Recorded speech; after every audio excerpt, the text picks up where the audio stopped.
Орой минь рүү үзэгчтэй асуух эрх нэвтрүүлгийн шинэ дугаар та бүхэнд хүрч байна. За манай энэ удаагийн зочин Монгол Ардын Хувьсгал намын ерөнхий нарийн бичгийн дарга Эрдэнэжамын. За ойр дуулдсангүй өнөөдөр харин Монгол Ардын Хувьсгал намын дарга инх хоёр ерөнхийлөгчийн сонгуульд нэр дэвшгээ илэрхийлж бас сонгуулийн ерөнхий хороонд баримтчгээ хүргэж өглөө. Тэгээд энэ Монгол Ардын Хувьсгал намын дарга инх хоёрыг нэр дэвшүүлэх шийдвэр бол танаа намын 100% шийдвэр гэж ойлгосон. Багч болгоно. Тийм манай намын багчуулан гүйцэтгэх төвчөө хуралдаад их хоёр даргаыг бол 100% саналаар нэр дэвшүүлсэн. За тэгээ сонгуулийн хуульд заасан одоо шалгуурыг хангасан тийм бичиг баримтын бүрдлэг өнөөдрөөр өгөх ёстой байдаг. Тэгээ өнөөдрийнхөө сайн цагийг хараад морин цагт их хоёр даргын одоо нэр дэвших шаардлагатай бүхэл бичиг баримтыг 100% хангаад гардуулж өгсөн одоо сонгуулийн ерөнхий ороо бүртгэд нэр дэвшигчийн үнэмлэхийг өгөх хаа гэж найдаж байгаа. За Монгол Ардын Хувьсгалд нам багч чуулгана хийхээс өмнө ер нь хэнийг нэр дэвшүүлэх вэ гэдэг таамаг явж байхад Монгол Ардын Хувьсгал намын дарга инх хоёроос гадна хуульч наран гэрэл бас Нобелийн шагналтан нэгэн эрхмийн нэр бас яригдчихсэн л да. Тэгэхээр ер нь багч чуулган дээр хичнээн хүний нэр гарч ирээд инх хоёр гэдэг хүн 100% саналаар гарч ирсэн юм байна. Ер нь бол яг хуу манай намд бол ерөнхийлөгчийн сонгуул нэр дэвших боломжтой төрийн ажил хийжсэн туршлагатай тий улс ордныхаа төлөө энэ төрийг нэг аваад явчих чадвартай гэсэн бол олон хүн бэлдээ. Удал сайд чинь 2013 онд нэр дэвшижсэн тий Шарвд орж байгаа байна. Манай Уянбаатар дэд дарга байна. Гэт ингээд одоо нас нь одоо тий туршлага нь хүрсэн хүмүүс бол зөндөө бий. Наран гэрлугай өшөө ингээл янз янзын хүмүүс нь нэр дэвшижсэн. Гэхдээ гүйцэтгэх төвчөөний хурал дээр бол бид нэр нэр гаргасан. Тэгээ одоо бол нөгөө хэн чадж магадгүй гэхээс илүү хэн энэ ажлыг хийх ёстой вэ? Өнөөдрийн энэ одоо төр засгийн одоо тий нэг хямралтай байдал, эдийн засгийн хямралтай байдал, нийгмийн хямралтай байдлыг бол хэн нэгэн хүн бол нуруунд дараа өөрчлөн үүрэг хариуцлагыг бол авч гарах хэрэгтэй. Тэгээ хэн чадах вэ гэдэг л асуудал байна. Тэгэхээр бид нар бол Монгол Улсын ерөнхийлөгчөөр ажиллаж байсан туршлага байна. Ерөнхий сайдаар ажиллаж байсан туршлага байна. Энэ улс орныг өрнөөс гаргаж байсан туршлага байна. Тэ тодорхой одоо нам улс төрийн хүчнүүдийг эв зүйд нь оруулаад ингээд эвтэй найртай тэ удирдах гэсэн юм туршлага нь байна. Тэгэхээр инх хоёр гэдэг хүн бол энэ өнөөдөр бол ганцхан манай намаас нэр дэвшгээс илүү Монголын төр тэ засаг өнөөдрийн эдийн засгийн байдлыг ч гэсэн шийдвэрлэхэд бол ганц чадах хүн байна л гэж ингэж үзсэн учраас бусад нэр дэвшсэн хүмүүс дэвшүүлсэн хүмүүс нь бол нэрээ татсан. Тэгээд ганцаараа нэр дэвшсэн. Тэгээд 100% саналаар сонгогдсон. За мэдээж хэрэг Монгол Ардын Хувьсгалаас Монгол Ардын Хувьсгал намын дарга инх хоёрыг нэр дэвших бах, нэр дэвшихэд мэдээж болох хүн өрсөлд төөц хүн гэдэгтээ бол хинч маргахгүй байгаа. Гэхдээ Монгол Ардын Хувьсгал намын дарга инх хоёрын ялтай байдал гэдэг нэг асуудлыг мэдээж хэрэг нэр дэвших хувилбар яригдаж эхэлсэн, таамаглал явж эхэлснээс хойш ярьж эхэлсэн л дээ. За 16 оны сонгуулийн өмнө ч гэсэн энэ яригдсан. За яг энэ асуудал яригдсараад 16 оны сонгуульд нэр дэвшиж чадаагүй. Тэгэхээр энэ байдлаас юу өөрчлөгдсөн юм бэ одоо? Тийм, ер нь бол би ч нөөрөө бас нэг хуульчин, хууль зүйн дэд сайдаар ажиллаж байсан учраас энэ асуудлыг бол мэдхийн дээдэр мэдчихэж байгаа. Тэгээ ер нь бол анх ял өгтөл зохиомлоор хэлсээр ял өгсөн шүү дээ. Тэрнийг нь одоо Монголын артан бол мэдчихэл байгаа. Тэ ямар ч одоо хохирлгүй хохирогч хүн. Жишээ нь одоо юу гэдэг Улаанбаатар Таймс гэдэг байшинг авцсан байна гэж одоо шүүхээр ял өгсөн. Гэтэл бол тэр Улаанбаатар Таймс гэдэг байшин газар нь тэр байшин ерөөсөн инх хоёр гэдэг хүний нэр дээр тэдний одоо нэг буруутгаад исэн компани дээр ерөөс шилжиж очиагүй. Угаасаа тийм ажиллагаа явагдаагүй гэсэн байхгүй. Тэгээд тэрийг чинь шүүх хурал дээр шинжээч прокуророо тий би аваагүй над дээр ирээгүй байгаа байшин би яаж авсан байх юм бэ? Тайлбарлаад өгч гэсэн. Шинжээч нь би мэдэхгүй байна та авахгүй яасан гэж хэлсэн. Та авах боломжтой байсан шүү дээ гэж тий. Гэтэл бол тэгээд өөрт нь ирээгүй байшинг бол авсан гэж хэлэл ял өгсөн шүү дээ. Тэгээд тэр нь бол одоо чинь саяхан одоо Баттуул засаг дарга бахта зарж инлээ Улаанбаатар хотод байсан байшин тэр чигээрээ байсаар л байсан 25 төгрөгөөр зарсан шүү дээ. Тэр өөрөө аваагүй юмны төлөө авсан гэж одоо ял авахаас илүү том одоо хэл мэдлэг гэж бол байхгүй нэгдүгээр шүү дээ. Хоёрдугаарт нь хоёр одоо зүйл ангиар ял өгсөн байдیں۔ Тухайд хэл мэдлэгтэй 150 263 гэдэг. За 150 гэдгээр нь бол өршөөлийн уушилт хамрагдсан гэх тэн дээр одоо хинч марахгүй байгаа. Нодлон одоо улсын хурлын сонгуульд нэр дэвшигт нь цагдаагийн байгууллага инх хоёр гэдэг нь 263 дугаар зүйл ангийн 263 2 гэдгээр ялтай байдал нь дуусаагүй байна гэсэн тодорхойлт өгöd тэгээ сонгуульд оруулаагүй. За энийг нь бид нар бол шүүхтсэн. Энэ цагдаагийн байгууллага буруу тодорхойлт гаргаж өгсөн байна. Сонгуулийн ерөнхий хороо буруу одоо тодорхойлыг үндэслээд нэр дэвшээс ассан байна гэд бүх шатны шүүхээр явсан хамгийн сүүлд улсын дэд шүүхээс энэ цагдаагийн гаргаж өгсөн тодорхойлт бол буруу байна. Хууль зөрчсөн байна. Эрх мэдлийг хэтрүүлсэн байна. Энх хоёр гэдэг үнийг ялтаа гэж тооцож болохгүй байна. Гэт улсын дэд шүүхийн тогтоол гарцсан. Энэ сонгуулийн дараа юу? Тэр нь ямар тэр нь 2016 оны сонгуулийн дараа. Тэгээд 12 сард хамгийн сүүл шийдвэр гарч байгаа юм л. Тэгээд тэр нь ямар учиртай юм гэхээр анхан шатны шүүхээс одоо 2012 онд хуралдаад нэг ял өгснөө дээ тийм. Тэгтэл энэ 263 дугаар зүйл анги хүндэвтэр гэмтэргээ. Нэгэнт хүндэвтэр гэмтэрэг учраас 2009 оны өршөөлийн хуульд хүндэвтэр гэмтэрэг үйлцсэн хүмүүсийг хэрэг бүрдэх мөрдөн байцах шүүхийн шатанд хэрэгсэхгүй болгоно гэж заасан байхгүй. Тэр учраас тэр утгаараа энх хоёр гэдэг хүнийг бол анхан шатныхаа шүүх хурлаар өршөөцсөн. Тэгээд нэгэнт өршөөгдсөн бол тэрний хойноос ял шитгэлийн өрсөж учраас ялтай байдалтай асуудал үүсдэггүй байхгүй. Гэтэл одоо цагдаа юу гэж юм гэхээр 15 оны өршөөлийн хуулиар 263-ыг өршөөгөө байна гэдэг. Нэгд 2009 оны хуулиар өршөөгдөө шүүхэн шийдвэр гарсан үнийг ахаад 2015 оны хуульд өршөөгдөхгүй байна гэж одоо ямар логик яриад байгааг нь ерөөсөө хуульчнаар ойлгохгүй байгаа. Тэг ч үгүй нэг буруу гэж үтсэн.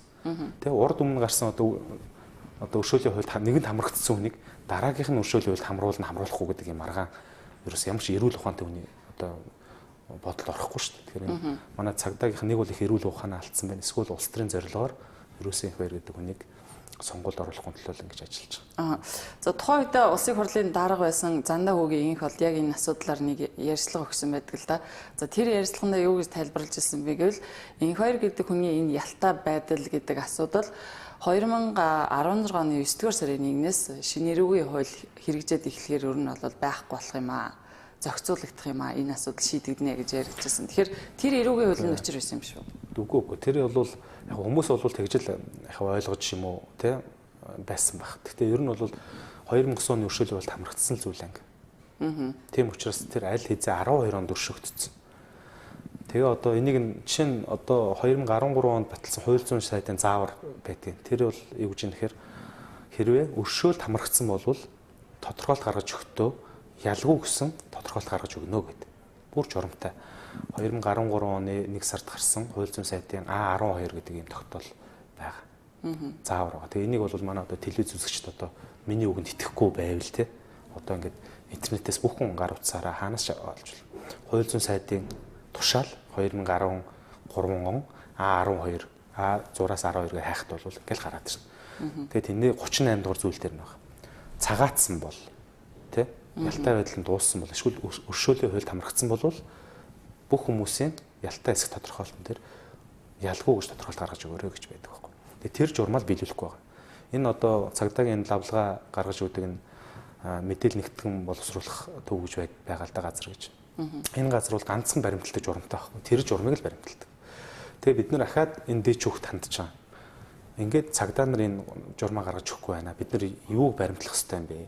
Нэг бол та нар ингээд тов тодорхойлт гаргадаг өчөө.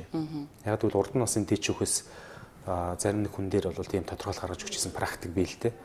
2009 оны өршөөлийн хуульд хүндэвтэр гэмтэрэг үйлцсэн учраас өршөөгдсөн юм аа. Тэгэхээр ялтай байдалтай юм уу гэхэд бол та нэгэнт өршөөлийн хуульд хамрагдсан бод ялгүй гэсэн тодорхойлт дээч хөвг гаргаж өгчсэн байхгүй.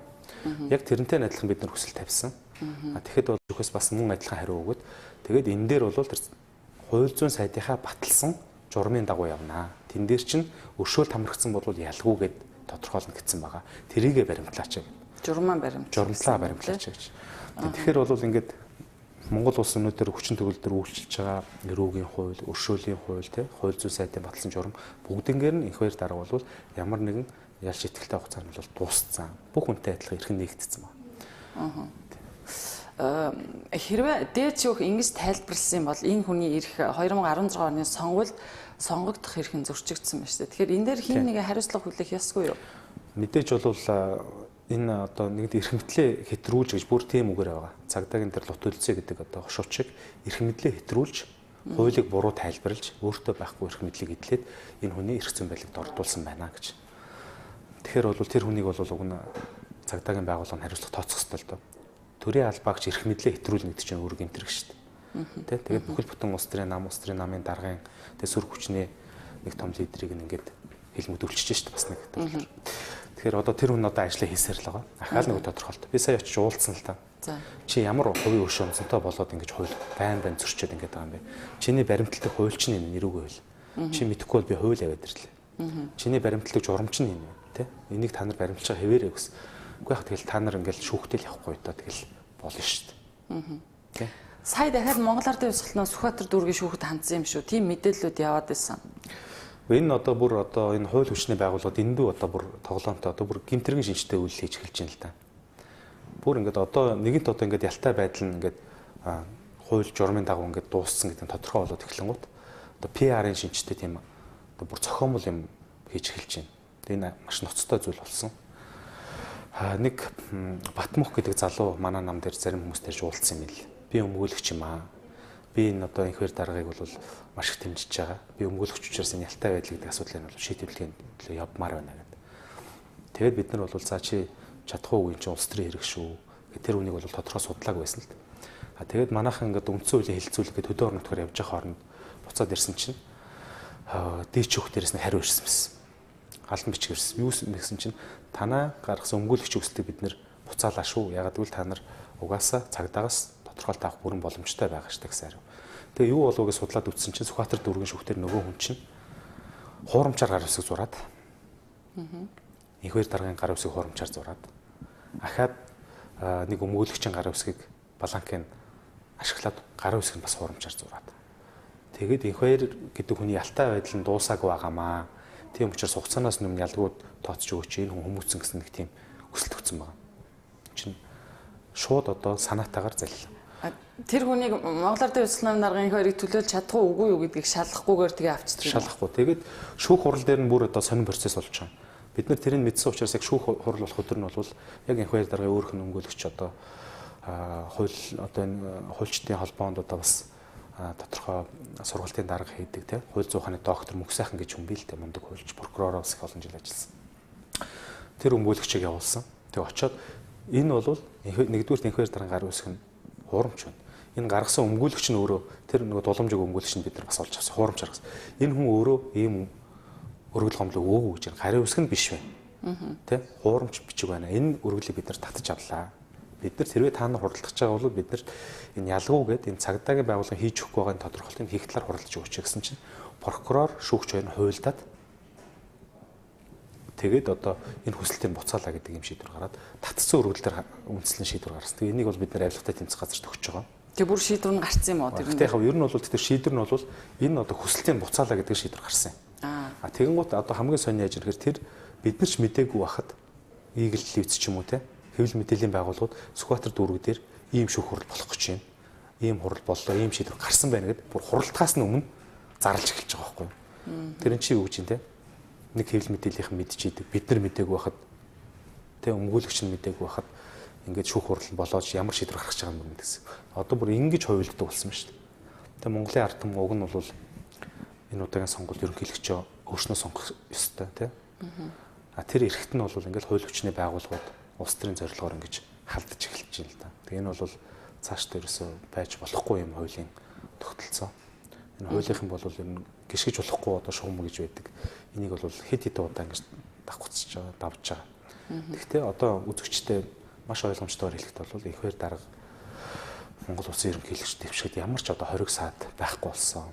Ялгүй. Тэр нь бол улсын дэвшүүхийн удаа дараагийн бичгээр тий анхан шатны шүүхийн шийдвэрээр хууль зүйн шаардлагын заавар бүхий чурмаар тий өршөөлийн хуулиар бүгднгээр нотлогдсон зүйл. Одоо л эргэлзээ байхгүй. За журмаар ингээд нотлогдсон. Одоо нэг 90% хууль яваад байгаа шүү дээ. Одоо хүчин төгрөлтөр мөрдөгдөж байгаа. Уул нь 9 сарын 1-ээс хэрэгжиж эхлэх ёстой байсныг шинэ эрх баригчид гарчаад 7 дугаар сарын 1 болгоод хэрэгжих хугацааг нь хойшлуулсан. Тэгэхээр энэ яваад байгаа 90% хуулинд яг энэ ялтай хэсэг гэдэг асуудлыг юу гэж тусгасан байгаа юм бэ? Та бас хуульч хүний хувьд судалсан баг. Бид нар ингэсэн. Ер нь энэ ялтай байдал гэдэг нь шүү дээ. Хуучин энэ коммунист орнууд хэрэгжилжсэн улс төрийн шийтгэлийн хэлбэр байсан байхгүй. Ер нь дэлхийд дээр бус орнд ингэж хэрэгэлдэг юм байхгүй. Би өөр дээр жишээ авъя. Би ч бас нэг ял авсан юм шүү дээ, тий. Надад ямар ял өгсөн бэ гэхээр улс төрийн албан тушаал хаших эрхийг 3 жилээр хаслаа гэж. Тэгсэн. Тийм. Тэгэхээр би бол ингээд миний ял гэхээр яг тэрний дагуу би ялтай байх хугацаанд яаж юм гэхээр улс төрийн албан тушаал хашуулахгүй гэхээр их хурлын гишүүн, сайд, дэд сайд хийж болохгүй нь шүү дээ. Тэгээд бусад төрийн албыг хийж болохоор ойлгож байгааз. Чин төрийн жилк албагч гэсэн юм ч тий. Зөвхөн улс төрийн албан тийм бусдыг хийж болохоор юм шиг. За тэгээд ингээд дууслаа. 2 жил 3 жилийн дууслаа. Дуусгангууд надад ялтай байл гэж одоо энэ 78 дугаар зүйлээ ингээ үйлчилж эхэлж байгаа байхгүй. Тэгэнгუут яаж юм тэгэхээр нэгэнт ялтаа авчирс төрийн албаны тухай хуулиар төрийн ямар ч албанд би орж болохгүй. Улс төрийнхийг нь хийж болохгүй, жинхнийг нь хийж болохгүй, захиргааг нь хийж болохгүй, үйлчлэгнийх нь хийж болохгүй. Дахиад 3 жил гэсэн үг. Үгүй одоо 5 жил жишээ. Хүн дэвтэр гэнэ. Нөгөө ялнаасаа их. Ахаад би хуульчаар ажиллаж болохгүй. Би нэгтлэнгаар ажиллаж болохгүй. Тэ? Би өмгөөлөгч хийж болохгүй. Би тэр байтугай банкнаас зээл авч болохгүй. Би гадаадын орнуудад виз авч болохгүй. Тэг ингээд ялаа эдэлж дууснаас хойш ялтай байл гэж нэг ийм сони юмар хүнийг бүр олон шитгэж байгаа байхгүй. Тэр чинь ганцхан одоо надад чинь зүгээр одоо санамсаргүй автор ославаар хийгээд ял авц хүмүүс үйж идэг те. Жижиг янз янзын хэрэгээр ингээд хүмүүс ял авч штэ. Тэгэл яг надтай адилхан ингээд ялтай байдал нь дуусангууд ялаа эдлээ дуусангууд ялтай байдал гээд 5 жил 10 жилээр ингээд хүний эрхийг хязгаарлаждаг байхгүй. Энэ бүр ялаасаа ял шитгэл болчиход байхгүй. Тэгээ тэрийг бол бид нар ярьж байгаа хуулийн төсөл дээрээ энэ нь ерөөсө хүний эрхийг аягүй том зөрчдөг асуудал байна. Энийг бүр хасч хаяа гэж. Энэ бол зөвхөн одоо нөгөө одоо бус орнд криминал рекорд ч гэдэг юм уу те энэ ялтай байдал гэдгээр нэрлээд цагдаагийн байгууллага мөрдөн байцах байгууллагууд энэ хувь хүний архивыг хадгалаад энэ хүн урд нь ямар гэмтэр хийж юу гэдгийг л харж ах хэвээр те тийм одоо хэрэг байхгүй. Тэгтэл чи бид нар бүр ял шитгэх шиг хэрэгэлдэг. Тэг шинэ эрүүгийн хуулиар юм огт байхгүй. Тэгэнгუთ энэ одоо зарим нэг хуулиа сайн мэддэггүй монголчууд чинь хуулиа мэддэггүй ч дандаа л ингээд дам яриагаар ингээд яриад байдаг учраас чинь түрүүний өөрөө чинь асуулт энэ ардын намынхын чинь хамт дурцсан байхгүй. Их хоёр даргаыг энэ эрүүгийн хууль гарч харал ялгүй болчих юм байна гэж ойлгоход 1 жилээр хойшлуулаа хийсэн. Гэтэ тэрнтэй тэрэнгүү угаасаа ялгүй болцсон байхгүй. Тэгээ бид нар тухайн үед нь бол бас мэдээлэл хийжсэн. Ингэж тэ эрүүгийн хуулийг хойшлуулж болдоггүй маа. Дэлхийн одоо ямар ч одоо соёлтой эрх зүйн төртэй улсд бол сайжруулсан хүний эрхийг дээрдүүлсэн хуулийг ингэж гацааж удааж болохгүй. Ягаад гэвэл энэ харилцаа чинь өөрөө нийгмийн асар бол харилцааг зохицуулж байгаа учраас хэрэв хүний эрхийг дээрдүүлсэн л хууль байх юм бол тэр хүн бол хуулиа сонгох ёстой гэдэг утгаараа дандаа өөртөө ашигтай тэр хүндээ ашигтай хуулийг хэрэгжилж явах хэрэгтэй байхгүй. Тийм хуулийг хойшлуулж болдоггүй маа. Ганцхан энэ ялтай ялгүй асуудал биш аа. Өчнөө бол асуудал байгаа. Хэрвээ та нар ингээд инхвэр гэдэг хүнийг тэ ерөнхийлөгчнөр дэвшигч чадвартай холбоотой ингээд хорлогч байгаа маягаар нь хуулийг хойшлуулж байгаа бол бид нар дэвшихгүй ч байсан болно шүү гэдэг мэдээллийг хүртэл тухайд бол хийжлээ шүү дээ. Тэгээ ойлгохгүй юм л дээ. Таны ярьж байгаа журам гэж нэг юм байна те ялтай хэсгээр. Тэгтэл одоо жишээл эрх хоригчид журмаас давсан, хуулиас давсан журам гэж байдгүй маа гэвэл бас над байдал чинь айгүй сонирмол явчих юм. Үгүй. Тэр хууль зүйн юм байна шүү дээ те. Яадаг хэр бус байгууллагын журам хуулиас давж уу гэдгийг хямдаг байгууллага нөхгүй хууль зүйн. Зөвхөн Монголд ганцхан байгууллага шүү дээ. Жишээ нь одоо засаг даргын шийдвэр бусад одоо бүх одоо нийтэд үйлчилж байгаа журам хуульд нийцэж чинь үгүй гэдгийг өөрөө хямдаг. Өөрөө тэрэндээ маш сайн хяналтайгаар журмаа боловсруулдаг газар. Хуулийн дээр энийг наривчсан журмын тийм яам баталнаа гэдгийг нь зааж өгдөг байхгүй. Тэгэхээр хуулийн дээр ийм журам батлах нь хууль зүйн юмд олгосон байна. Тэгээд хууль өөрөө угаасаа тэгж хэлж байгаа. Тэгэхээр наривчсан харилцаатай харилцаагаараа энэ харилцаа чинь зохицуулж явж байгаа. Үндсэн хууль гэж том хууль байгаа. Тэрийг наривчсан зохицуулсан сонгуулийн хууль, наривчсан зохицуулсан эрүүгийн хууль. Ахаад сонгуулийн хуулийг наривчсан зохицуулсан журам одоо чинь сонгуулийн ерөнхий гаргаж байгаа. Ахаад энэ эрүүгийн хуулийг наривчсан зохицуулсан журмыг бас хууль зүйн прокурор хамтран батлаа. Тэгэхээр энэ бол нэгэнт батлагдсан одоо хинч одоо шүүхт өгөөд энэ буруу байна гэсэн ойлголт байхгүй хүчин төгөлдөр үйлчилж байгаа учраас тогтоомжийн нэг бүрэлдэхүүн хэсэг байхгүй. За одоо яг нэг хүлээлтийн үе юм те. Таныхаар бол мэдээж хэрэг Монголын дэвсгэл намын даргын их хоёр бол ялгүй ялтаа тооцох хугацаанд дууссан. Минийхаар биш хуулийнхаар. За хуулийнхаар за тийм хуулийнхаар. За тэгээд сонгуулийн ерөнхий хараад тэгж үзэх үгүй юу гэдэг бас сонирхолтой анхаарал татчихэв. Үзэх ёстой. Яг тэгэхээр сонгуулийн ерөнхиөр яг энүүгээр яг ийм тодорхойлолтоор яваад дээч өгөхдөр сонгуулийн ерөнхиөр бас буруутсан шүү дээ. Тэр хоёр дахь тэгж одоо сонгуулийн ерөнхиөр буруудвал энэ чинь өөрөө олон улсад юу гэж харагдах юм гэхээр энэ сонгуулийн ерөнхиөр чинь удаа дараа яг адилхан тохиолдолд хүний эрхийг сонгох эрхийг хаачдаг байгууллага байна гэж. Дээч өгөх тогтоолт шүү. Тэгээ сонгуулийн ерөнхиөр тэр шийдвэр буруу байна гэсэн. Тийм шийдвэр гарцсан байхгүй. Тэгээ бид нар бол хүний эрхийн байгууллага чинь Amnesty International гэдэг байгууллагад бол бас хандсан өчигдөр. Тэд нар бол наадах чинь бол удаа дараа ингэдэг гэдэг чинь бол дэндүү ноцтой болж байна тий. Урд нь нэг удаа ингэдэг үнэхээр харилцаанд болсон болоог тухайд ойлголгүйгээр өнгөрцөн болвол болно. Тэгээ нэг нь тэн дээр чинь дээч хүн шийдвэр гарчаад ах чинь энийг бол давтаж болохгүй бид нар маш анхааралтай ажилланаа. Тэ одоо энэ сонгуулийн ерөнхийлөгчийн шийдвэр бид нар харъя. Мэдээ шийдвэр гарахаас өмнө бол бид нар буруутгаад яах вэ? Ямар шийдвэр гарахыг харъя гэж. Тэр чинь олон улсын олон хүмүүс ирж байна. Монголын сонгуулийг харна. 3 хүн үнээр дэвшиж байна тэ. Тэг чи нэг хүнийг ингээд удаа дараагийн юм дахин одоо яг адилхан шалтгаанаар тэр нь тэгээ дандаа шүүхтэр очиод ундаг шалтгаанаар хасч болохгүй шүү дээ. Сонгуулийн ерөнхий орон энэ шийдвэрийг хязгаар гаргах ёстой лээцсэн мэлэр. Өнөөдөр биднэрт мэдгдсэн нь бол энэ сарын 14-нд гаргана гэж хэлсэн. 5 дугаар сарын 14 3 хоногийн дотор гаргана гэсэн. Эх 7 хоног гэхээр юм байна шүү дээ, тийм ээ. Аха. За тэгээд тухайн үед яг сонгуулийн ерөнхий орон ямар шийдвэр гаргахаас мэдээж хэрэг танаа намын дараагийн алхам тодорхой болох бах тий. За хэрвээ сонгуулийн ерөнхий орооны шийдвэр бүртгэж авахгүй гэж гарвал яах вэ? Дараагийн алхам юу бах вэ Монголоор тавьсан? Гүн чинь нэгэн тэр шийдвэр хэрвээ гарах юм бол би бол гарахгүй байна гэдэгт үлдэх чинь. Гарах юм бол энэ ахаал хууль зөрч зэрэг болно. Тийм учраас сонгуулийн хуулийн дагуу энэ бол өөрөө төрөвчсөн журмаар шийдэгдэх ёстой. Тийм учраас энэ дээд шүүх тий захиргааны шүүх бол нэгд урд нь гаргасантай адилхан шийдвэр гаргаж байгаа учраас яг адилхан тохиолдол учраас маш хурдан шийдвэр гаргах байх. Тэгэхээр сонгуулийн ерөнхий хороонд бол шүүхийн шийдвэрээр одоо даалгавар өгнө. Их хоёрыг бүртгэе гэсэн ийм л одоо даалгавар өгөх ёстой. Өөр гарц байхгүй шүү дээ. Монгол чинь нэг л хууль үйлчилж байгаа юм бол.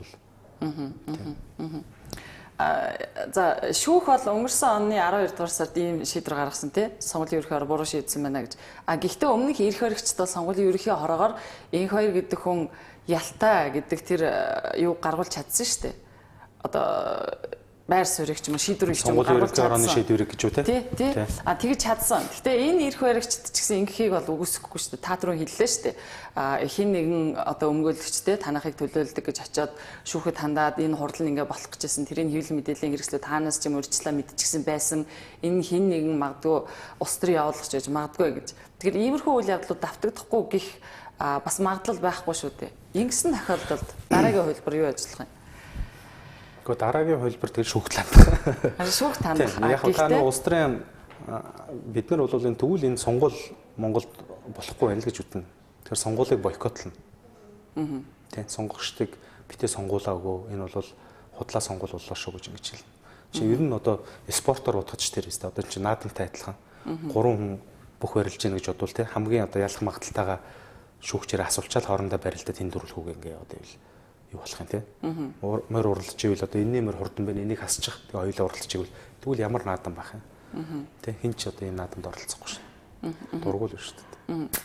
Монгол Ардын хувьсгалт намын хувьд зөвхөн нэр дэвшигчээ өрсөлдүүлэхгүйгээр аль нэг улс төрийн намыг дэмжиж энэ удаагийн ерөнхийлөгчийн сонгуульд оролцох тийм гарц байж болох байсан уу? Тийм алхам хийж болох байсан уу Монгол Ардын хувьсгалт нам? Ер нь яг боломж байсан уу гэвэл байгаа л та мэдээж тийм намууд угаасаа хуулиараа хамтарч орох тэг хамтарсан намууд мөрийн хөтөлбөрөөр зөв боловсруулах нэр дэвшигчээ зөв тодруулах гэл юм байдаг. Гэхдээ бид нэр нэгэнт л тэг хуулийн хугацаанд нь бид нэр дангаар орно гэдгийг шийдтсэн. Тэгэхээр одоо бол гэж буцаж хамтрах тийм боломж бол байхгүй шүү дээ. Одоо хэрвээ сонгуулийн ерөнхий хороо Монголоор тавьсан дарга энх хоёрыг бүртгэж авахгүй бол тийм боломж байхгүй гэж үү? Байхгүй. Зүгээр дараагийн нэр дэвшигчийг оруулж ирэх боломжтой гэсэн үг үү? Дараагийн нэр дэвшигчийг оруулж ирэх хэрэгтэй гэдэг. Одоо ер нь яг хүмүүс ингээл таамаглаад хэвлэлээс харахад ч гэсэн ингээл дандаа хоёр дахь вариантыг нэгээд байгаа. Илүү сонирхол оронд нь тэр дэвших байх гэж. Тэгэж одоо бас арт юм те бид нар бууж өгөхгүй. Нэг л бид нар хоёр дахь вариант байна гэж бодсон бол хоёр дахь вариантаа л дэвшүүлнэ. Яг гэвэл ийм хориг саад байгаа гэдгийг бид нар мэдчихлээсэн шүү дээ. Тэ? Ялтай байдал нь байгаа гэж цагдаагийнхан жүжиг тоглоно. Ахаал хууль зөрчинө. Тэ? Хин нэгэн хүн ахаал нэг ийм хориг саад учруулна гэдэг нь бид нар мэдчихлээсэн. Яг гэвэл цааталт нь асар том эрх шиг байгаа байхгүй. Асар том эрх шугаа тэрэнд нь хамгийн саад болох нь нам нь Монгол Ардын Хувьсгалт нам хамгийн одоо тий одоо сайн өрсөлдөх нэр дэвшигч нь номерын 2 гэдээ мэдчихэж байгаа учраас ахаал саад 5 гэдээ мэдчихсэн. Гэтэ хоёр дахь вариант байсан бол бид нар тэр хоёр дахь вариантаа тодруулаад явах байсан. Тийм учраас тийм хоёр дахь вариант гэсэн ойлголт байхгүй. За энэ удаагийн ерөнхийлөгчийн сонгуулиас мэдээж хэрэг монголчууд маш их зүйлийг хүлээж байна. Хэн гарч ирэх үү гэдгээс илүүтэй тэр хүн гарч ирээд Монголд юу хийж чадах вэ?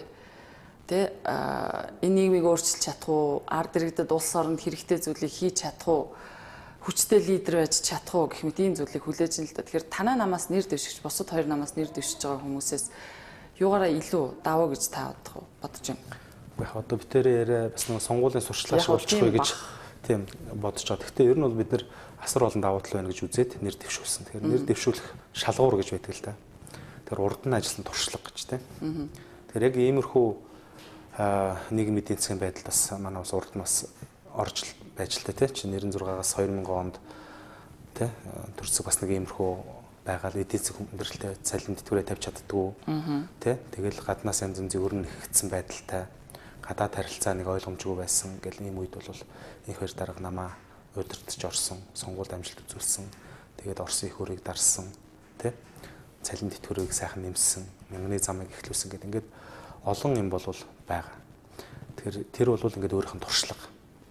За хоёрт нь бол бид нар илүү юу чухалчилж байна гэхээр бид нар ялангуяа залуу хүмүүс тий бид нар бол манай нам бол асрах залуучуудтай шүү дээ. Бид нар бол хоорондоо яриад ингэж их хоёр даргалт дэвших хэрэгтэй юм аа.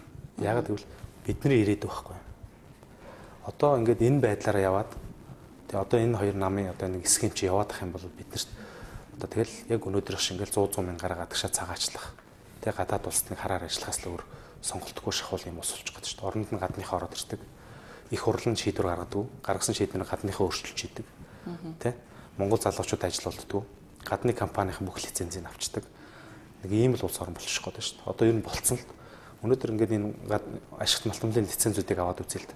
Хамгийн сор улсын лицензүүд тэний эзэмшилтээр байна. Монгол хүнд байгаа мó яг үүндээ. Дандаа л гадныханд байгаа шүү дээ. Тэ?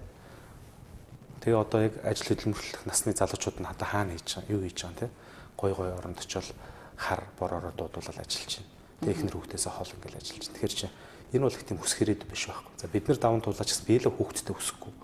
Одоо заавал өөрчлөх хэрэгтэй гэж. Тэгээд эн чинь юунаас улсын юм бэ? Энээс улсын юм уу? Тэрнээс улсын юм гэл ингээл явхаар бол эцсийн дүндээ бол энэ манай үндсэн хуулийн систем бол бас төдийлөн сайн ажиллахгүй байна гэж. Дүгнэлтэнд хүрч байгаа юм. Тэгээ ягаад тэгэхээр үндсэн хууль гэдэг бол нэг үгээр хэлэх юм бол энэ арт түмний хувь зайны хууль байхгүй. Арт түмэн ямар төр зэсгтэй болох юм? Тэр зэсг нь юу гэх юм гэдгийг бол одоо тогтоож байгаа хууль шүү. Тэгэхээр энэ арт түмний хувь заяа. Жишээ нь одоо хүний хувь заяаг юугаар тодорхойлох гэхээр би бол өөрийнхөө төлөвлөгөөгөөр тодорхойлно шүү дээ. Би тийм боловсралтай болно. Тэд наснда гэрлэн тэдэн хүүхдтэй болно гэдэг би өөрөө төлөвлөж байгаа шүү. Арт түмэн бол үндсэн хуулиараа л хувь заяагаа зурдаг. Тэгэхээр бид нар 25 жилийн өмнө баталсан үндсэн хууль маань өнөөдөр харамсалтай. Одоо хэрэгжсэн ч хэрэгжээгүй ч бид нэг ийм одоо юм дээр аваад ирлээ. Цөөхөн баянтай, дийлэнх нь ядуу, ихэнх нь үр ширтэй тий. Тэгэхээр одоо энийг бол заавал өөрчлөх хэрэгтэй юм байна. Тэгээ бид нар үндсэн хуулийн нэлээд одоо ажлын хэсэг байгуулад явсан. Тэгээд энэ дээр их хоёр даргын өөрийнх нь төр бодож байгаа, мөрөөдөж байгаа, төсөөлж байгаа тий. Одоо шинэ одоо Монгол улсын төр зураг гарч ирж штеп. Ийм л улс байх хэвээр. Ийм л төр зэсэгтэй байх хэвээр. Энэ өмчийг бид нар ингэж эзэмших хэвээр, ингэж зарчим зарцуулах хэвээр гэдэг. Ингээд төсөөлөхөр бол бид нарт их гоё асар тийм гоё ингээд ихтгэл төрж эхэлж байгаа. Одоо үндсэн хуулиа боловсруулах. Нэрэл ийм болчвол нэрэ манай ус гоё болох юм байна. Тэ? Энэ олон зөрчлөөч нь арилчих юм байна. Арт түмний хяналтаа тавьдаг болох юм байна. Тэ? Улс төрийн намууд нь байранд очих юм байна. Төрийн албан шиг болох юм байна. Боловсрал нь тэ? Боловсрал шиг болох юм байна. Бид нар бол хурдан хугацаанд дэлхийн бусад оронтой адилхан сайхан нийгмийг бол байгуулж чадах юм байна. Тийм гоё одоо ихтгэл үнэмшилтэй гоё мөрөөдөл ингэж одоо зурагдж эхэлж байгаа байхгүй. Тэгэхээр энэ бол шинэ үндсэн хууль бол одоо эх 25 жилийн бидний хувь заяа. Тэгэхээр энэний төлөө явах хэрэгтэй гэж бид үзэж байна. Тэгэхээр Монголоор дэвсгэл намын хувьд энэ удаагийн ерөнхийлөгчийн сонгуульдаас үндсэн хуулийг өөрчлөх замаар төрийг засах хэрэгтэй гэдэг гол чиг шугамыг барьж орж иж байгаа юм байна гэж ойлголоо. Тэгэхээр одоо л ер нь үндсэн хуулийг өөрчлөхийн зүйтэй гэдэг дээр бүхэл талууд санал нэгдэж байна л да. За эрх баригчдын зүгээс нэг төслийг оруулсан, ард нийтийн зөвлөлт санал асуулга гэдгийг авлаа. Одоо үргэлжлүүлээд ерөнхийлөгчийн сонгуулийн санал хураах зүйлээд ер нь ард нийтийн саналыг хураачвал яасан юм бэ гэдэг бас нэг ийм зүйл яригадад эхэлж байна. За дээрэс нь ерөнхийлөгчийн засаглалтаа болох нь зөв юм ба гэд зарим хүмүүс бас нэг ийм саналыг гаргаад ярьж байна. За Монголоор дэвсгалт намын зүгээс бас нэг төсөл гаргасан тий. Тэгэхээр энэ танаа намын гаргасан төсөл босод энэ саяны хоёр ярьж байгаа эрх баригчдын гаргасан төсөл тэр босод ерөнхийлөгчийн засаглалтаа болёо гэж байгаа хүмүүсийн төслөөс юугаар ялгаатай. Бид нар иж бүрэн үзсэн. Ерөөсөө ингээд Монгол одоо нийгмийн одоо яг суурин гэр бүл болох ёстой гэдгээс ахуулаад тэр гэр бүлийг бид нар яаж бүрэн бүтэн тэ доктортой байлгах уу гэдгээс ахуулаад ингээд тэ их хурл нь ямар авах ёстой юм бүх талаар утсан. Одоо саяны зөвлөлдөх уулзалт ингээд нэг бид нар орох гэж үзсэн шүү дээ. Нэгэнт одоо үндсэн хуулиар сонирхож байгаа хүмүүс. Юу гэсэн гэхээр та нар орж болохгүй. Ороод үг хэлж болохгүй, асуулт тавьж болохгүй. Оруулахгүй гэж байна. Тэгэд ийм ямар хэлцүүлэг байх вэ? Тэгээд дээрэс нь одоо чи ингээд асууж байгаа хгүй чи нэг асуулт нь шүүгчийг ерөнхийлөгчөөс томилсон дээр үү их хурлаас сонгосон дээр үү гэж. Тэр бид нар чинь бол үндсэн хуулийн төслөөр үгүй шүүгчийг ард түмнээс сонгохтой гэж. Тэгэд үнэхээр тэд нар хэлцүүлэг хийж байгаа юм бол бидний өгсөн саналыг харгалзаад ард түмнээс сонгосон дээр үү улсын хурлаас томилсон дээр үү ерөнхийлөгчөөс томилж исэн дээр үү гэдэг яг ч асууж болохгүй. Тэд нар асуухаараа зөвхөн их хурлаас томилох уу ерөнхийлөгчөөс томилох уу ингээд дарга нараас хамааралтай шүүхийн системийг л байлгах гэдэг байгаа. Тэгэхээр чи энийг одоо ямар одоо санал асуулах гэх юм бэ те. Тэгээ тэрэндээ заавал шин санаа оруулахгүй энийг аль нэгийг л хариулах гэж. Ерөнхийлөгчийн сонгуул гэдэг бол зөвхөн энэ засаглалын нэг л хэлбэр нь тэ. Тэгэхээр энийг цогцоор нь харахгүй бол ямар хэрэг байгаа юм бэ? Хамгийн чухал юмыг аль аль нь орхитуулж байгаа. Монголын өнөөдрийн бүх одоо болохгүй байгаа хэрүүл тэмцэл улс төрийн зодон явж нэг л юм дээр очиж тулж байгаа шүү дээ. Юу юм? Энэ Монголын баялаг дээр хэн эзэн суух уу гэдэг дээр л зодтолтоод байгаа байхгүй. Таван толгойг эзэн хэн болох юм? Таван толгой дээр хэн төмөр зам тавих юм? Тэ? Эрдэнэтэд хэн шахах юм? Эрдэнэтийн хувьцааг хэн авах юм? Тэгэхээр энийг бид нар үндсэн хуулиараа шийдэхгүй бол энэ зодон дуусахгүй. Хизээш дуусахгүй. Энэ жилийн сонгуул өнгөрн нэг ирэх орхич нь гарна тэдэн тэр баялагийг авах гэж үзэн нөгөөдөл нөхгүй гэж үзэн. Дуусахгүй зодон. Ганцхан эдний ч зодон биш. Энд ч бусад улсууд биш. Нөгөө бусад дэлхийн том яг энэ дээр анхаарж байгаа нөгөө дэлхийн одоо энэ том тоглогч нар ч биш. Эдгээр чинь бүгдээрээ үндсэн хуулиараа л хэн нэгэнд өгөх боломжтой байгаа учраас заавал өөрсөнд авахгүй ч л үзэн үст. Тэрэнд нь бид нар тэрнийх нь пянг даахгүй байхгүй. Явж энэ Африк улсууд шиг Латин Америк улсууд шиг бид нар иргэний дайны иргэнээр очиж баг энэ асуудал нэг тийш очих гээд байна. Монголын ажлын хувилбар нь юу? Тийм учраас бид нар бол ерөөсөө үндсэн хуулиараа энэ байгалийн баялаг ашигт малтамлыг хувь хүнд хувь компани тэр тусмаа гадны хүнд өгөхгүй гэдэг ийм одоо шийдвэр гаргах гэж. Тэр дандаа арт түмний өмч байна. Дундын өмч гэж нэрлэж байгаа. Шинээр өмчийн хэлбэр гаргаж байгаа. Арт түмний дундын өмчгчгээр хэн ч орж иж чадахгүй. Хүн хэн нэгэн хүсвэл чинь нүүрс авахыг сонирхож байгаа бол энэ арт түмний өмчийн компани олборсон нүүрсийг л худалдаж ав. Жилийн хэдэн тоног авах гээд байгаа. Тэрийг л ав. Тэрнээс биш ингээд лиценз нэрээр 50 жил 100 жилээр доктортой байдлын гэрээ байгуулаад эзэн суучдаг хашаалаад Монгол хүн оршуулдаггүй ийм дэглэм тогтоохгүй. Тэ? Ганцхан хүн аваад ганцаархан тэр хүн болж идэг тийм дэглэм тогтоохгүй. Хэрвээ тэр нь үнэхээр ашигтай байгаад Монгол улс тэнцээс ашиг хүртэх ёстой юм бол бүгдээр арт түмнэрээ л хүртэнэ. Тэгэх юм бол энэ улс төрийн намч булаасалтаа болчих. Тэг гадныхан шунхаа болчих. За энэ ашигтай ажилласаа ашигтай ажиллахаар нь бид нэр худалдаж авах юмсан гэдэг ийм л харилцаанд орж ирлээ. Ядаж бид нар энийг бол ингэж хуульчлах хэрэгтэй юм бэл. Энийг бол сүүлийн үед бол асар олон одоо хөгжиж байгаа улсууд бол иймэрхүү байдлаар зохицуулж ирж байна. Жишээ нь Финланд, Европын улсуудаас ахвалаа л ингээд туршлагууд нь билээхэн байна. Эрх мэдлийн хуваарлалтын дээр бас яриад нь л да. Тухайлбал ерөнхий сайдын эрх мэдлийг нэмэх ёстой гэдэг төсөл илүү эрх баригчдын оруулсан одоо юун дээр ийм санаа илүү байгаа бол нөгөө талд бол ерөнхийлөгчийн эрх мэдлийг нэмэх ёстой гэдэг бас ийм санаа гараад байна. Энэ хоёрын харьцааг яаж харж байгаа юм? Одоо үндсэн хуулийнхаа шинжилгээ ухааны хэлээр бол нэг гүйцэтгэх засаглал, гүйцэтгэх эрх мэдлийг илүү нэг бие даасан болгоё гэж аль аль нь ярьж байгаа. Тэгэхээр ерөнхийлөгчийн эрх мэдлийг гэдэг нь бол ерөнхийлөгч арт түмнээс сонгоё гэж хэлж байгаа. Ерөнхий сайдын гэдэг нь нөгөө их хурлаас хамааралтай байлгал гэж хэлж байгаа. Тэгэхээр манай төсөл дээр бол гүйцэтгэх засал гэдэг бол өөрөө бие даасан асар том засаглал байх ёстой гэдэг утгаараа ерөнхийлөгч гүйцэтгэх засаглалаа тэргүүлэх ёстой гэж оруулсан. Тэгэхгүй бол энэ хууль тогтоох засаглал чинь өөрөө шууд утгаараа баг ингээд кабинет чиг ажилладаг байгаа байхгүй. Тийм учраас одоо нөгөө олон толгойтой могоо тэл ууны үлгэрээр бол хөгжөөд айгүй бэрхшээлтэй байна. Тийм учраас гүйцэтгэх засаглалыг бол тэгэхээр энэ гурлаа нийлж байгааз бидний бол санаа бол гүйцэтгэх засаглал бол харьцангуй бие даасан байх хэвээр. Тэр нь бол ерөнхийлөгч байна. Тэгээд магадгүй 5 жилээр 6 жилээр сонгогдно. Тэгээд энэ ерөнхийлөгч гэдэг хүн бол жишээ нь одоо 50 настай наазах хүн байх хэвээр гэж ингээд техникийн ингээд ийм өөрчлөлтүүд хийсэн. Нөгөө талдаа сонгодог утгаараа бид нэр энэ засаглалын одоо эрх мэдлийг хуваарлах онолоо хэрэгжүүлэх юм бэл энэ одоо байгаа үндсэн хууль дээр. Яг тэр энэ гүйцэтгэх засаглал, хууль тогтоох засаглал нь хоёр яг адилхан. Өнөөдөр ингээд шин чуулган дээр ингээд харж хахад засгийн газрын оруулсан хууль хурдан яваад байна гэл тэ. Эсвэл одоо их хурлын гишүүдийнх нь явахгүй нэхэр засгийн газар нь өөрөө хууль тогтоох шиг болж эхэлж байгаа байхгүй. Тэгсэн мөртлөө төсвүүдээр нэрэхээр их хурлын гишүүд нь баах юм нэмээ хийждэг. Ингээд яг ерөнхийлөгч засаглал руу гүйцэтгэх засаглалын хэмжээр. Энэ хоёрыг бүр салах хэрэгтэй. Салгаад чинь одоо ахаад нэг одоо шүүмжлэг арт түмний энэ бол орто юу гэхээр нам бүх юмд оролцоод байна гэж. Тэгэхээр яаж юм гэхээр бид нар бол нам болвол зөвхөн хуулийг боловсруулдаг, санаачилдаг энэ танхимд нь бай. Хуулийг баталдаг танхим болвол ардын их хурл бай гэж. Хоёр танхимтай болоё гэж. Тэгэхээр гэж намууд бол одоо намын жагсаалтаар хамгийн одоо мэдлэгтэй, туршлагатай, хууль сайн боловсруулдаг тэр хүмүүсээ жагсаалтаар өршөлтүүлээд улсын баг хуралтай гэдэг нэг байгууллагатай болчих. Тинчээ ингээд ийм хууль арт түмэнд хэрэгтэй байна гэж боловсруул. Маш сайн боловсруулах хэрэгтэй. Тэгээд тэрийг нь бол батлах эрх нь бол сум хороо баг болгоноос сонгогдож ирсэн ардыг хурд батлна. Тэгвэл тэд нар чинь уншаад биднэрт ойлгомжгүй байна. Эсвэл эн чинь Монголын ард түмний эрх шиг хангаж чадахгүй байна. Хэрэглэхэд хэцүү байна гэж үзэх юм бол тэд нар батлахгүй буцаачна. Зөв бэн тиймэр энэ хоёр шиг нийлж хуулгатлах юм бол харьцангуй шударга хин нэгэн компани лобби давтаагүй нэг одоо хүний өглөө босохдоо бодсон бодлоор хууль батлагдахгүй тий маш сайн давуу талтай болно. Монголын хууль маш сайн болно.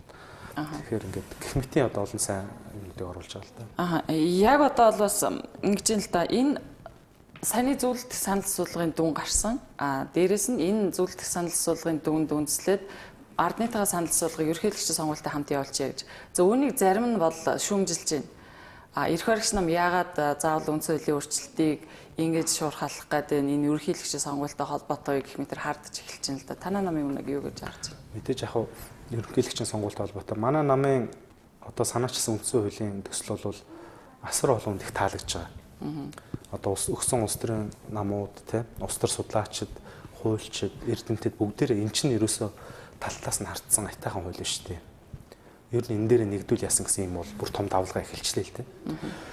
Тэгэхдээ зэрэгцээд ардын намынхан яг тухайн үед өөрснөө ч яг юуг нь өөрчлөхөө мэдэхгүйгээр үндсэн хууль өөрчлөнө гэд бид нартай одоо ингээд хувьсгалт нам бишээ бид нар санаачсан маягийн юм явуулж эхэлж байгаа байхгүй. Тэгээд сүүлдээ яасан гэхээр засгийн газар дээр нэг ажил хэсэг байгуулад, нам дээрээ байгуулад, их хурл дээр байгуулад тэгэд алинд нь ч тийм гаргасан төсөл байхгүй. Бид нар бол бас нэгэнт яаж юм чи хэдүүлээ ижлэхэн санаатай байвал аль альныхаа сайн санааг аваад нэг төсөлтөй болё гэж үзсэн. Тэгэд бид нар тарааж өгөөгөө бид нар мэдэхгүй байна. Ажлын хэсгийн гишүүд нь мэдэхгүй байна. Над дээр ирээгүй нэ гэдэг ингээд хэндэн ч байгаагүй шүү дээ. Тэгэхээр одоо бол ямар нэгэн байдлаар төсөлтөй болсон юм. Гэхдээ би бол хараагүй. Та харсан уу чинь? Яг юуг нь өөрчлөх вэ? Яаж өөрчлөх вэ таа? Тэ? Нэг тодорхой. Та бол чинь ингээд улс төрийн одоо энэ галтгоонд баг хэр баргийн улс төрчдөөс илүү мэдээлэлтэй байж байгаа. Улс төрийн одоо энэ. Яг хөө танилцуулах нь бол танилцуулж байсан. Гэхдээ яг үнэндээ энэ ерөнхийлөгчийн сонгуулийн сүрэн дарагдаад ч гэдэг юм уу төдийлөн нэг их олон нийтээр нээлттэй хилэлцүүлсэн тийм өргөн байхгүй. Тэр чинь үндсэн хууль чинь ард түмний хууль байхгүй юу? Тэ? Ард түмний хувь заяагаа сонгож байгаа хууль. Зүгээр дарга нарын эрх мэдлийг тохируулж байгаа хууль биш байхгүй юу? Тэгэхээр тэд нар бол ингээ ойлгохтаа нэг дарга нарын хэдэн дарга нарын хоорондох эрх мэдлийг хэндэн шилжүүлж өгөх үү гэж төсөөлөөр хандаад тэрүүг хавцааны хийгээд байгаа. Энэ бол төр засаг гэдэг чинь ард түмний өмч. Энэ намуудын өмч шүү дээ. Тэгэхээр ард түмэн ямар төр засагтай байхаа хэндэн ямар эрх мэдлийн нөхөө ард түмэн л мэднэ. Тэгэхээр ард түмэнд мэддэхгүйгээр одоо хүртэл ийм ойлгомжгүйгээр үндсэн хууль хийнэ гэдэг бол төрийн эрхэнд, засгийн эрхэнд хууль бусаар халтж байгаас өөр ард түмний эрхэнд халтж байгаатай л яг адилхан байхгүй. Тэгэхээр заавал ойлгуулах хэрэгтэй юм аа. Тэгээд эцсийн дүндээ ард түмэн энийг чинь ойлгосныхаа дараа зөв буруу юу хийх ёстой юу гэдгийг шийдчихэж явна. Тэгэхээр одоо ингээд ингэж явсаар гал тулгаал хэвлээл ямар ч үсэн ингээд ард түмэн тарааж өгөөл нөгөөдөл юуг нь ч ойлгохгүй за энэ зүг бах энэ буруу бах гэл нэгнээс асууж чадсан кичийн бол эн чинь их л мухай одоо ард түмнээ басамжилсан тий. Жинхэнэ ард түмний төлөөлсөн шийдвэрлэж чадахгүй л тий. За тантай уулзныг бас нэг асуух асуулт байна. 2016 сонгуулийн өмнө 60 тэрбумын бичлэг гэж том бичлэг шуугинд тарьсан. Энийг бол та анх нийгэмд гаргаж задлж ирсэн. Тэгээд энэ бичлэгнээсээ болоод бас шүүхэд дуудагдсан баг тийм ээ. Энийн шүүхөр саяхан боллоо, товлогдлоо гэжсэн боловч дахиад хойшлсон сураг байсан. Юу болсон бэ? Хойшлсон. Яг тэгэхээр энэ бид нар тухайн үед чинь шууд хуулийн байгууллага тандсан байхгүй. Тэгээд энэ гэмтэргийн шинжтэй юм шиг байна. Тэгээ би бол өөрөө тогтоож чадахгүй шүү дээ. Тийм учраас хуулийн байгууллага тогтоож өгөөч гэж. Тэгээд тухайн үед бол надад нэг юм нэгэн өгүүлбэрээр хариу өгсөн болгосон гэж. Тэгээд тэрнээс хойш юу болсон би бол сайн мэдэхгүй. Тэгээд намайг одоо сая иргэний шүүхт дуудсан л да нэр төр талцсан гэдэг. Тэгээд би хүсэл тавьсан. За яагаад хэрэгсэхгүй болсон гэдгийг би материалыг үзье. Үнэхээр тэн дээр чинь энэ дуу бичлэгийг эвлүүлсэн байна гэсэн юм уу? Өөр хүний дуу хоолойг оруулсан байна гэсэн юм уу? Ямар үндслээр хэрэгсэхгүй болгоцсон гэд хүсэл тавьсан. За шүүх бол чи өөрөө очиж энэ материалаа прокурор дээрээс аав гэж надад хэлсэн. Яг үл тэр прокурорын архивт байгаа материалыг хэрэгсэхгүй болгоцсон бол хэн ч үзэх хэрэгтэй. Ямар ч архивт байгаа материалыг үзэх хэрэгтэй. Тэгээд дээрээс нь та бол өөрөө гомдол гаргаж ирсэн ч бүр танд бол илүү даваа хэрэгтэй үзэх хэрэг байгаа. Тэгэхээр би нэрэл бас тийм хэрэгтэй юм болов гэд тэг шүүх прокурордоос очиод энэ танилцыг хүссэн. Архив нь надад үзүүлээгүй. Манай дарга нар шийднэ гэдэг. Тэгээд хамгийн даргад нь энийг зөвшөөрөөгүй. Тэгээд дараа нь нэг өөр нэг прокурорт энийг шилжүүлсэн байсан. Гэмт хэрэг шалгуулж байгаа юм шиг болж штэ миний хүсэлтийг. Тэгсэн чинь нэг тийм гэмт хэргийг шалгадаг прокурор үзчихсэн аа. танд үзүүлэх боломжгүй юм байна гэж хэлсэн. Тэгээ тэрийг би иргэний шүүхтэр тайлбарласан. Би ингээд одоо өөрийгөө хамгаалах одоо нотлох баримтыг олж авч чадахгүй ба шүү дээ.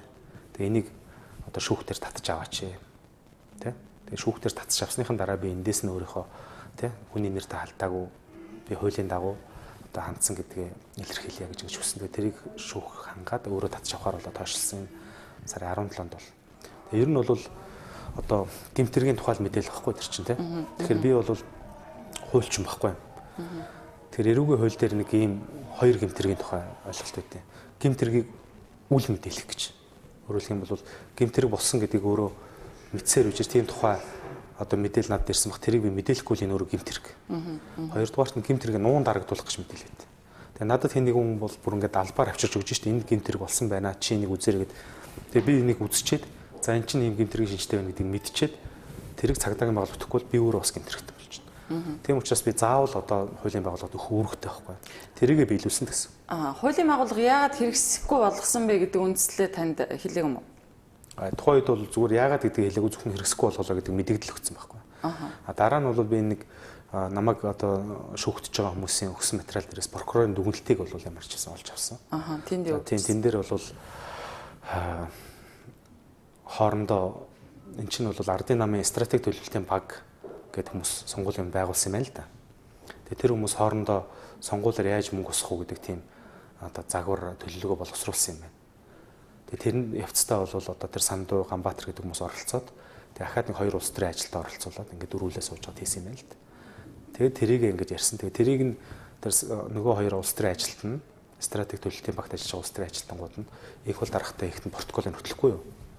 Хөтлөжсэн бичлэгээ диктофон дээр бичиж авч хагаад гар утсан дээр диктофон дээр бичиж авч хагаад дараа нь шантаажлсан юм л. Одоо Ганбаатарыгаа шантаажлаад энэ бичлэгийг чинь бид нэр интернет тавьцсан. Твиттер дээр тавьцсан. Хэрвээ надад 20 сая төгрөг өгөхгүй бол энэ чинь бүр ингээд цааш нь тавилаа шиг байна. Тэгээ Ганбаатар нь бол яасан гэхээр 20 сая төгрөг шилжүүлсэн байгаа. Тухайн үед. Тэгээд дарагцсан гэж бодож дараа нь надад хүрээд ирсэн байл. Тэр энэ болгоно бүгдээрээ тэр хавц тэрэг дээр прокурорын тэр дүгнэлтийн дотор байгаа байхгүй. Тэгэхээр чин би хүний нэр төр зохиомдор халдсан хэрэг биш байгаа зү. Тэгээд харин прокурор яагаад энэ олгононд байгаад байхад хэрэгсэхгүй болгосон юм? Зүгээр миний ойлгосноор бол тухайн үед эднэрийн өгсөн мэдүүлэг нь бол ийм бичлэг байгаа ч гэсэн бид нар бол ингэж мөнгө босгоогүй. Босгосон гэдэг нь тогтоогүй учраас яг хэлбэрийн төлөө хэлсэн. Тэгтээ бол мөнгө босгоогүй гэсэн үндслээр бол тайлбарсан бололтой юм байна л. Тэгээ би тэрийг бүтнээр авч үзэх хэрэгтэй байгаа байхгүй. Үзчихэж би ямар байсан. Магадгүй одоо би одоо хүмүүсийн явуулга тавтаад ч юм уу те буруу бичлэг задлсан ч байх юм билүү? Эсвэл жинкнээсээ тэмчлэг байсан ч юм билүү? Би тэрийг чинь үзчихэж л мэднэ үст. Тэгээ хэрвээ тэрнээс нь үзээд үнэхээр одоо үндсэлтэйгээр одоо би тэднээс уучлахгүй ч л гэж байгаа. Тийм.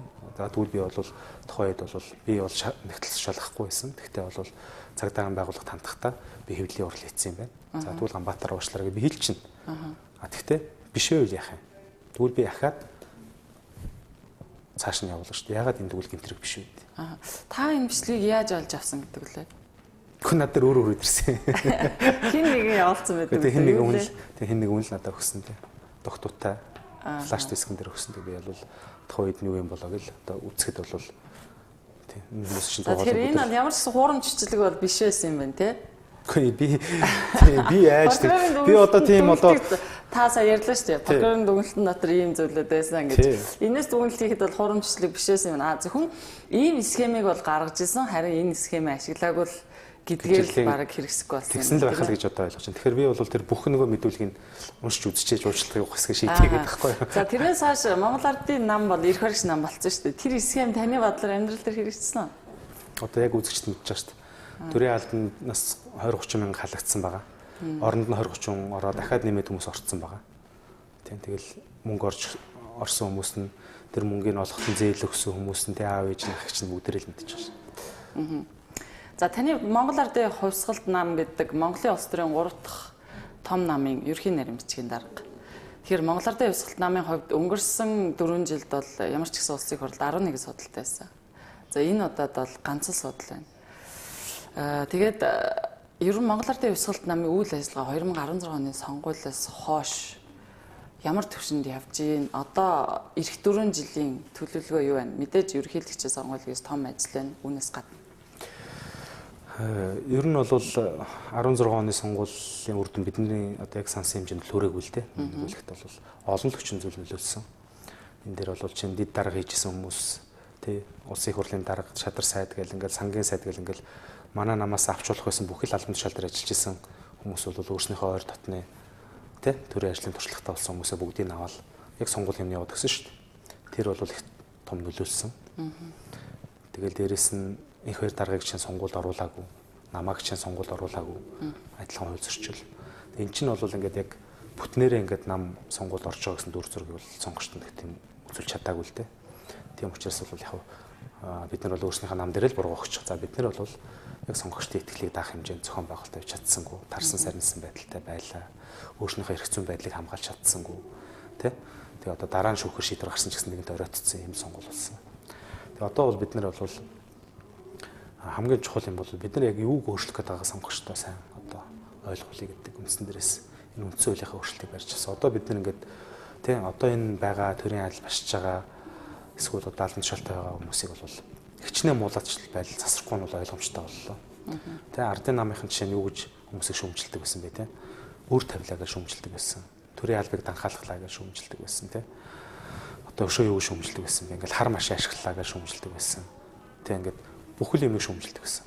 Одоо яг буцаал яг тэрийг л хийж байгаа байхгүй. Тэ? Өрөө нэмжил байна. Энд очиод тэрийгээ бүр сайн ажиллууллаа гэж явж байна. Төрийн албаа хагчдыг халсан нь халсан, оронд нь хүн авсан нь авсан. Одоо сонгуула хар машинаар хийх гэж байна гэл ингээд тэгэл татвар нэмнэ гэсэн нэмж чадахгүй. Тэ? Чадчихээн гэл ингээд янз янзын юм байгаа. Тэгэхээр эн чинь бол ингээд хэрвээ аль нэг намын хүнээр ингээд сольчих юм бол болцохоор л олон сонгуул хийлээ шүү дээ. Тэг нэг л болж өгөхгүй байна. Тэгэхээр бид нар бол одоо энэ хүмүүстэй ингээд учиргүй хариуцлага тооцоол ална шулна гэдээ яхав. Гэхдээ ер нь бол энэ системийг засч ийж энэ шинэ засагдсан систем дээр шинэ хүмүүс гарч ирж ийж тэгээ шинэ суугаар шинэ хүмүүс орж ирэх нөхцөлийг бүрдүүлэхгүй бол болохгүй байна гэж. Яг тэр одоо нэгэн тогтсон систем бол өөрчлөгдөхгүй. Тогтсон систем чинь ингээд төрийн тогтолцооноос гадна намын тогтолцоо чинь аягүй чухал байгаа байхгүй. Ардын нам руу хэр барахтай шинэ систем орж ирээд те цоо шинэрийн төрийг ингээ гоё болгочих систем байхгүй шүү дээ. Яг л тэрчээ тэр баг хурал муурал гэл ингээл аягүй хатуу тогтолцоотой учраас маш том эргэлт хийхэд бол хэцүү. Арчсан намын хуралч гэсэн хичнээн ингэж байгаа ч гэсэн нөгөө бүлэгэл фракцууд толгойлогч нарын хоорондоо асуудал ярьдаг хэвээрэл байгаа байхгүй. Тэр энэний чинь цаанаас шинэ хүмүүс гарч ирээд энэ усыг шинээр авч явах хэцүү байхгүй. Тэгэхээр чинь ямар энэ хүмүүс бүгдээрээ солигдохыг хүлээсэн ч гэсэн артал нь яг энэ хүмүүстэй яг адилхан хүмүүс яг тэдний замаар сураал гараад ирнэ. Тэгэхээр шинэ хоёр нам бол ингээ шинчлэгдээд өөрчлөлт нэгтлээ хүнд байгаа байхгүй. Бид нар бол шинээр юу санал болж байна? Шинэ төрлийн схем гаргаж ирээд шинэ бүтсээр ажиж энэ хоёр намаас гадна одоо эрдэмтэй, мэрэгдэмтэй, сэтгэлтэй, зүрхтэй асар олон хүмүүс шүү дээ. Эднийг ингэж төрлөө оруулах ажлыг бид нэр санаачлж хийх хэрэгтэй байна л гэж бодож байна. Монгол Ардын Хувьсгалт нам одоо яг хэдэн гишүүнтэй вэ? Бас Монгол Ардын намаас хүмүүс танаа нам руу орох гэж байна гэдэг батлагдаагүй мэдээллүүд л дээ. Ийм мэдээллүүд бас сонсогдоод байсан. Яг ер нь бол ингээд удаа дараагийн сонгуулиар явсаар гал бид нар бол яг манай намд хатуу санал өгдөг нэг 110 20 мянга орчим сонгогч байгаа юм. Тэгэхээр тэр хүмүүс бол манай намын гишүүд дэмжигчтэй гэж үзэж байгаа. Ямар ч сонгуулиар хамгийн багадаа өгдөг тийм дүнж сонгогчд байна л да. Тэгэхээр энэ бол манай намын гишүүд дэмжигчтэй гэж ингэж тоо гаргаж болно. Ер нь бол яг одоо нэг үе бодвол энэ нөгөө ардын нам дэсэг арт юм их найдаж исэн баг. Арч намын нэг замбраагүй байдлаас өөрчилж. Одоо бол яг адилхан гэдэг нь баг ингээ харагдаад эхэлж байгаа хүмүүс шүүмжлээд. За дээрэс нь 3 дахь хүчнээ гэдэг юм уу энэ тэнд байсан бас бус намын одоо хүмүүс өөр намд нэр дэвшээд явж байсан улс төрчд бол илүү бас ингээд нэгдийн нийлээ тий хамтран байдал дээр бол яриа хэлцээгээ эхлээд ингээл явж байна. Улсын хурлын гишүүн асан Ганбаатар танаа намтай ямар статусаар хамтарч ажиллаж байгаа вэ? Хэвлэлийн хурал дээр харагдчихсан. Эсвэл зүгээр тийм ямар статус ч байх те бид нар бол яриа л одоо ер нь бол нийлэхгүй болохгүй нэ. Цаашдаа ер нь ямар хэлбэрээр нийлж ажиллах вэ? Энэ арт түмнийхээ төлөө бол дөрөөхөн нэгдэж ажиллахгүй бол бас хэцүү байна. Тус тусдаа явдаг буруу болж ил гэдэг ийм л яриан дээр явж байгаа. 20 оны сонгуул дээр бид нэр нийлээд илүү амжилт гаргана гэж бодож байгаа. Тэгэхээр бид нар бол 20 он руугаа харсан одоо тий хүний нөөцийнхөө бодлогыг тэлэх, тий илүү нээлттэй болгох, тий намынхаа одоо юу гэдэг нэр дэвшигч гэдэг юм уу зүтгэлт ингээд юм бодлогынхоо юмыг бол илүү одоо чанартай, илүү идэвхтэй болгох тэр тал руу ажиллаж байна. За баярлалаа. Цаг гаргаж хүрэлцэн ирж бас цаг үеийн асуудлаар дэлгэрэнгүй мэдээлэл өгсөн хэм баярлалаа. Та бүхний ажилд амжилт хүсье. За баярлалаа. Анхаарлаа хандсан үзэгчдээ баярлалаа. За энэ удаагийн асуух эрхийн зочин Монголоор дэвсгэл намын ерөнхий нарийн бичгийн дарга, хууль зүйн дэд сайдсан Эрдэнэ Жамин байлаа.